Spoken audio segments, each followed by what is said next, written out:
अध्यक्ष महोदय, मैं national rural employment guarantee bill का समर्थन करने के लिए खड़ी हूँ। मैं समझती हूँ अब पूरा हिंदी में नहीं है।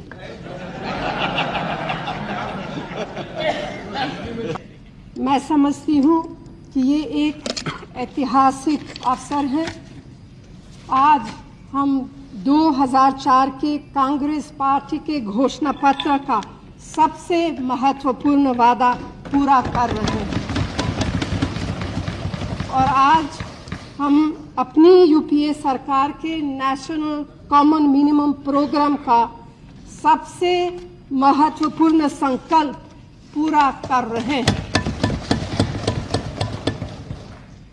जो लोग देश के ग्रामीण इलाकों में रहते हैं या फिर उन क्षेत्रों का खूब दौरा करते हैं, उन्हें अच्छी तरह मालूम है कि वहाँ ऐसे लोगों की कितनी बड़ी संख्या है जिन्हें रोजगार की ज़रूरत है और वे सार्थक काम की खोज में किस तरह से भटक रहे हैं। इंफ्रास्ट्रक्चर की कितनी कमी है और वह कमी बिल्कुल साफ दिखाई देती है। नेशनल रूरल एम्प्लॉयमेंट गारंटी के इस महत्वपूर्ण विधेयक के जरिए हम इन दोनों मुद्दों का समाधान खोज रहे हैं और अपने गांवों में एक बुनियादी परिवर्तन लाने की कोशिश कर रहे हैं, क्योंकि हम तो सब जानते हैं, हमें एहसास है कि हमारी 2/3 बहनें और भाई उन्हीं गांवों में रहते हैं।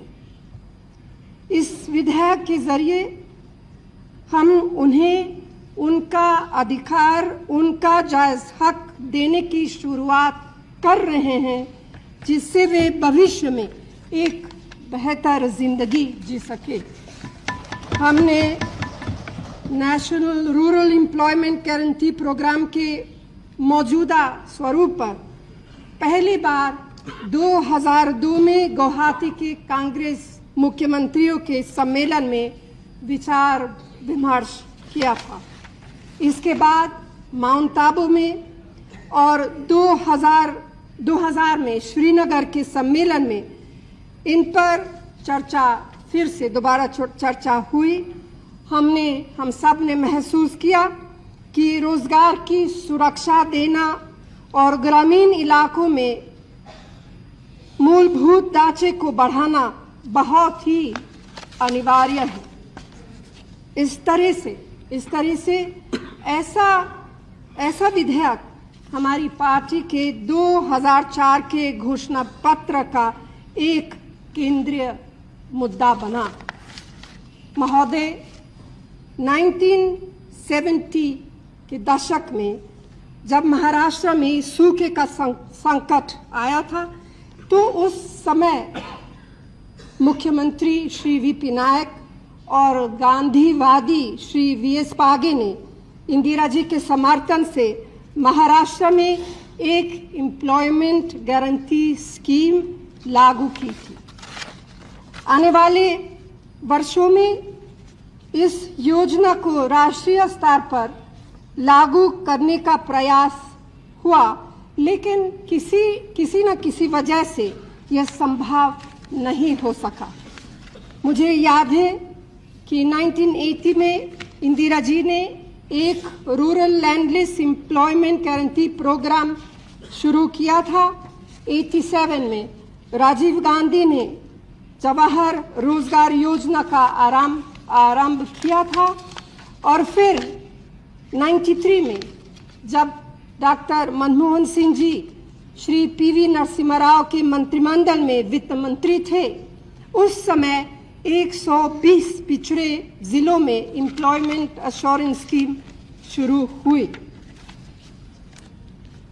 इन सारे कार्यक्रमों में बुनियादी सिद्धांत रोजगार की एग्जीक्यूटिव गारंटी तक सीमित था, लेकिन हमारा national rural employment guarantee programme Maharashtra की एम्प्लॉयमेंट गारंटी स्कीम की तरह लीगल गारंटी के सिद्धांत पर आधारित है, यानी यह कानून की तरह लागू होगा।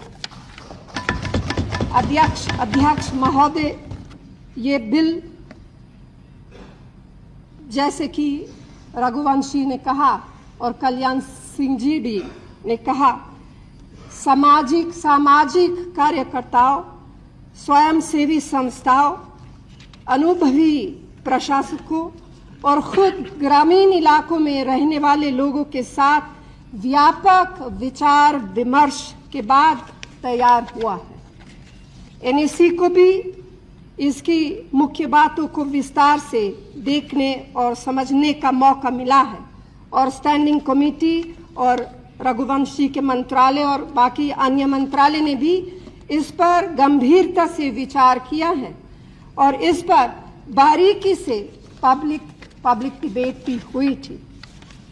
राजनीतिक भेदभाव के बगैर समाज और सरकार के बीच आपस में किस तरह सहयोग के साथ काम हो सकता है, मैं समझती हूँ कि ये विधेयक उसका एक जीवंत उदाहरण, एक जीवंत मिसाल है। ठीक है कि इसके सदन में पेश होने के 14 महीने लगे, लेकिन मैं समझती हूँ कि इस समय का पूरा और सही इस्तेमाल हुआ है। महोदय, एक तरह से national rural employment guarantee programme की शुरुआत के तौर पर यूपीए सरकार ने एक काम के बदले अनाज का राष्ट्रीय कार्यक्रम देश के 150 सबसे पिछड़े जिलों में लागू किया था। काम के बदले अनाज कार्यक्रम की चर्चा करते हुए मैं सदन को यह याद दिलाए बगैर नहीं रह सकती कि आज से 3 साल पहले हमारा अनाज का भंडार 60 मिलियन टन से भी ज़्यादा था और उस समय अनेक राज्य, खास तौर से वे राज्य जहां कांग्रेस की सरकार थी, लगातार सूखे की मार झेल रहे थे और उस समय हमारी पार्टी, कांग्रेस पार्टी ने एनडीए सरकार से बार बार आग्रह किया था कि नेशनल एम्प्लॉयमेंट गारंटी स्कीम के वादे के तौर पर देश में एक राष्ट्रीय काम के बदले अनाज कार्यक्रम शुरू किया जाए, जिससे लाखों लोगों की जिंदगी बचाई जा सके। हमारे गोदाम अनाज से भरे हुए थे, मगर लोग भूख से बेहाल थे। एनडीए सरकार ने हमारा बार आग्रह को अनसुना कर दिया।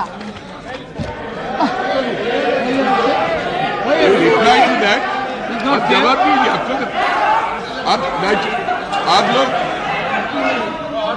आप लोग बैठ जाइए। आपका और वक्तव्य है, स्पीकर जवाब देंगे। बीच में डिस्टर्ब न करें। आप जवाब दीजिए। आप टिप्पणी कर दिए, आप बाद में जवाब दो ना, जवाब दीजिए उसको, कोई प्रॉब्लम नहीं। ठीक है, आप बोलिए ना, आपको जो मौका आएगा बोलिए, आप बोलिए, इसके कोई हर्जा नहीं है। इसीलिए जरूर बोलेंगे आप लोग। इसीलिए आज हमको ये सही नहीं है, इंटरप्शन ठीक नहीं है। आप बैठ जाए ना, आपका क्या है?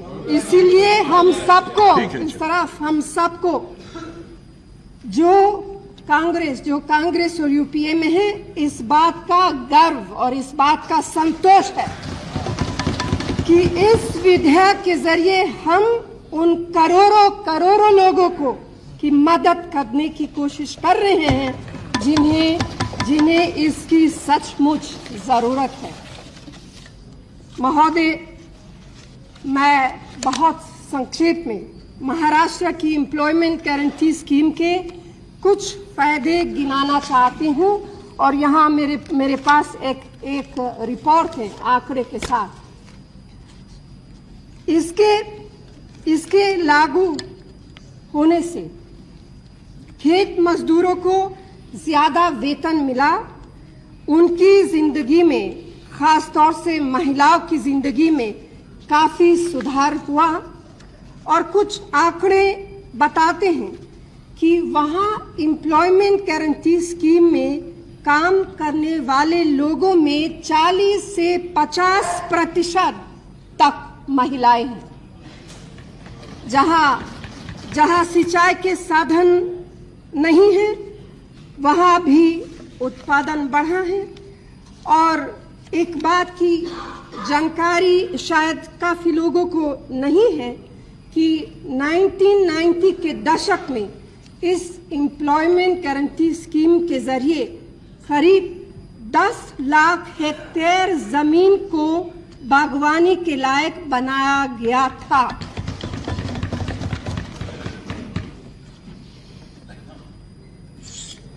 Mr. Speaker, sir, there are numerous significant features in this bill, but to my mind, there are 3 vital ones which I would like to highlight.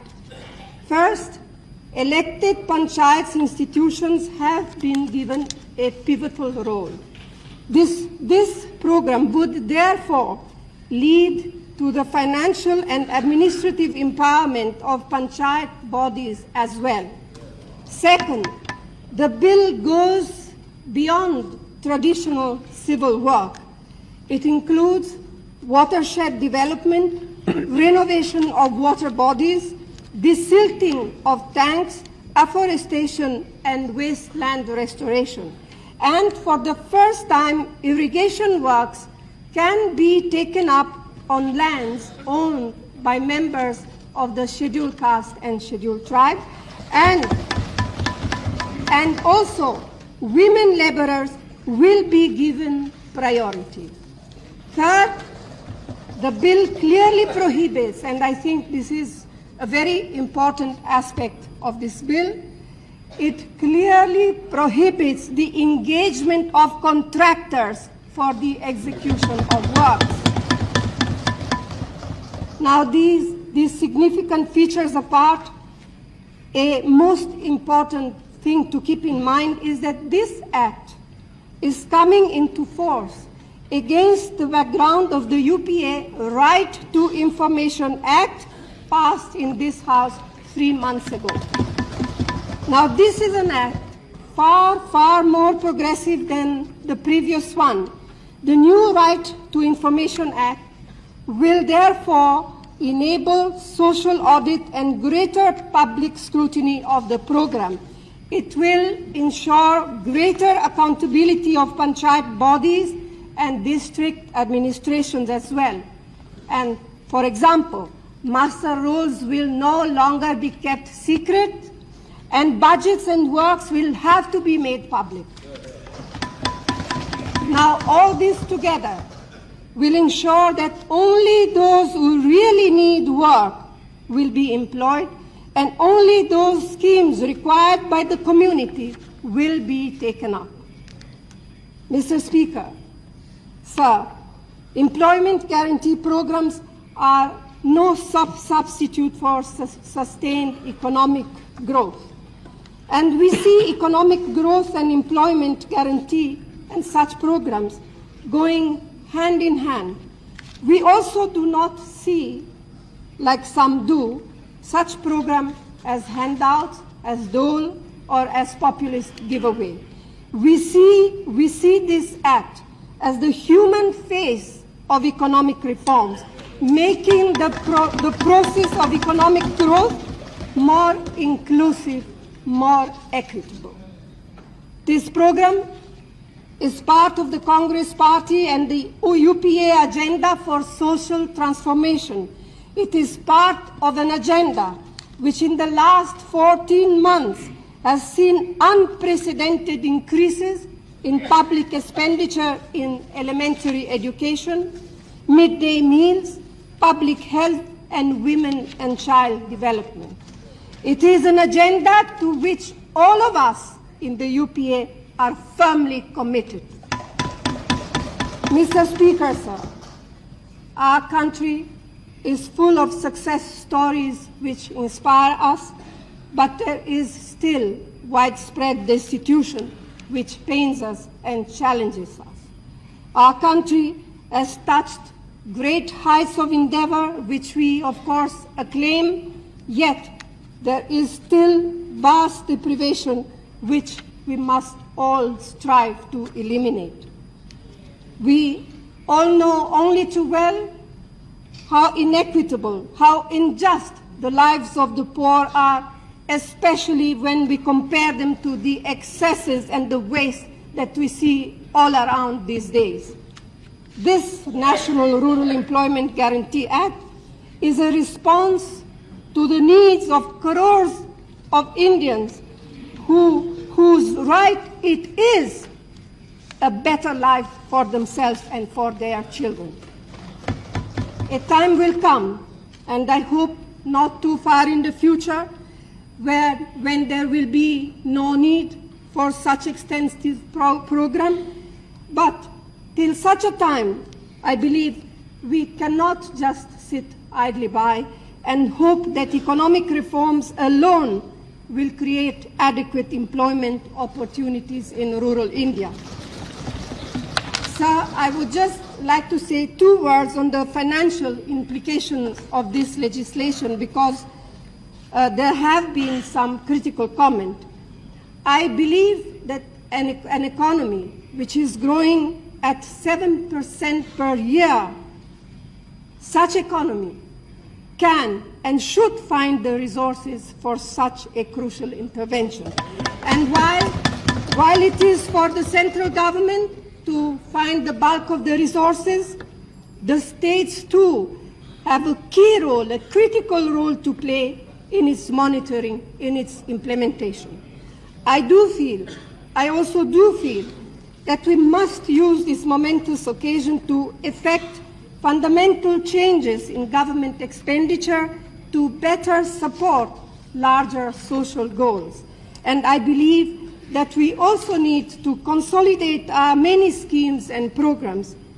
We now have an opportunity for using employment guarantee, for instance, for irrigation and rural roads, which are very much part of the government, of the UPA government, Bharat Nirman. Mr. Speaker, sir, as someone who has implicit faith in this bill, I also acknowledge that there has been some cynicism and concern about it. And these doubts, I feel, cannot just simply be dismissed. They have to be addressed. And let us be frank with ourselves. Our programs do not always work out the way they are planned or they are intended to be. The benefits do not always reach the poor. Delivery systems claim too large a share of the outlays. While the central and state governments must bring about innovations in delivery systems, political parties cutting across party lines, all of us must play a more proactive role in monitoring and mobilizing. And I believe that above all, we need to rid ourselves of the sab chalta hai attitude. Mr. Speaker, sir, before I conclude, I want to personally thank our Prime Minister, under whose leadership the bill is being introduced, for his steadfast support to it and to its objectives. He has had to balance various considerations, but in standing firmly behind this bill, he is standing up for crores and crores of our people whose lives depend on its success. Mr. Speaker, sir, we are today passing on Monday a truly radical law, a law which has far-reaching and profound consequences. But the real challenge begins now in making sure that the legislation works in the manner it is meant to, in a manner that will tangibly impact the lives of crores of our brothers and sisters in rural India, To this, I am personally committed. To this, the Congress Party is committed. To this, the UPA government is committed. Thank you. Thank you. Sri Hannan Mullah.